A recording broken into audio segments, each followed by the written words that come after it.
Hey YouTube, it's me again. I'm going to continue my list of the top 100 worst movie sequels. Here's the third part, and I'm going to get to number 94, which is Children of the Corn 666, Isaac's Return.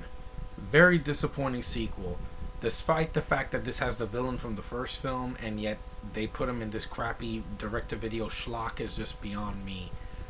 They waste a lot of talent in this movie, like Nancy Allen and Stacy Keach. They play forgettable characters. You don't even remember what they do. Isaac is a wasted villain. You bring him back from the first film, he has nothing to do. It's very boring. It's nonsensical. It's a sequel that was not needed. I mean, if they wanted to bring Isaac back, they could have brought him back in part two. Why did they have to do this nonsensical crap that was just very forgettable? I mean, that's a problem with a lot of these sequels. I don't remember them because they're very forgettable, and I really don't want to see them again. Six was one of the worst ones because you had a solid cast, and yet the writing did nothing for me. The movie was slow paced. It was very forgettable. The children weren't creepy. It was just a dumb, badly filmed movie. And good practical effects don't always save a movie. And the storyline is stupid. It has nothing to do with the first. It has nothing related to the first one that's even remotely memorable. And just it's a stinker. Avoid Children of the Corn 6. It's a bad sequel. Okay, next is number 93 is The Hidden 2. When I first saw this movie, I admit I thought it was an okay time waster, but looking back, it doesn't hold up. The effects are good, but that's about it. Kate Hodge is completely wasted in this movie. She was good in Leatherface Texas Chainsaw Massacre 3. It's a very uneventful sequel. I mean, you have a guy playing the character from the first film that Kyle MacLachlan saved at the end of the first film, and it's played by a different actor. Why? I don't know. It's very cheap, though. The movie wasn't really needed. I mean, a perfect example of a good sequel to The Hidden would be like Jason Goes to Hell, which is a far better film, very gory, very entertaining. This sequel was just not needed. It was very boring. It's low on the list because it didn't piss me off as other sequels did in later years.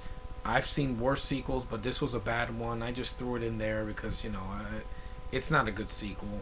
We really didn't need it. The Hidden should have been one movie, and that's all. Okay, now number 92 is a sequel no one's probably ever heard of. It's called Megiddo, the Omega Code 2. Once again, I said I'm not a fan of these kinds of movies. The CGI is terrible in this movie. Whatchamacallit, what's his name? Not John Hurt. What's his name again?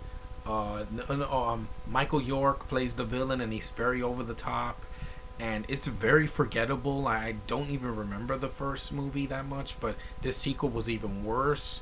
The religious tone just does nothing for me in these kinds of films. It's forgettable. I don't want this movie to be seen by people because you're gonna see one of the worst sequels ever if you see this movie Megiddo. Just avoid it. Don't watch it. Watch the first one. I think the first one's all right. I mean, I don't love it, but it's watchable. This one isn't. Just so that's all I can say about Megiddo, the Omega Code 2. Okay, now these sequels both piss me off. Number 91 is Cheetah Girls 2. Yeah, this is a very disappointing sequel done by Kenny Ortega, the guy that did High School Musical and High School Musical 2. This is how you do a sequel wrong. I thought that the Spain, location was just stupid. Too much Spanish in the movie. It annoyed me. Raven, you could tell that she's not as bonded with the other girls as she was in the first film. I didn't think it was very unnecessary. It's just, the Cheetah Girls go to a different location and they sing. Whoop-de freaking do. I've seen that before. I just thought it was uneventful. It was very disappointing. I thought, the first movie is way better. It's decent at least.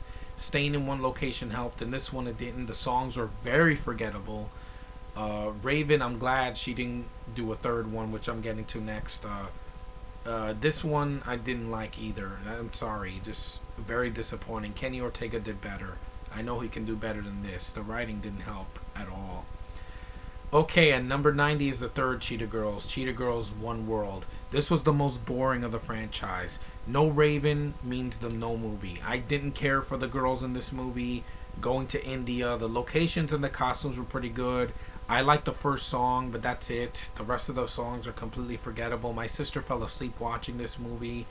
It's very, very stupid. It doesn't need to exist. I mean, no wonder the CD flopped when it came out in 2008. It was very unneeded. I mean, without Raven, you should have just canceled it. It should have just been one movie or just the second movie and that's it. I mean, it's the same as the second one, just different location. Very boring, very lackluster. Just I would avoid it. I mean, see other Disney Channel movies; they're much better. Minutemen came out the same year, and that was better than this crap. Taking out Raven and putting Adrian Bailon as a lead. Disney take that because Raven is the real reason I saw the first film.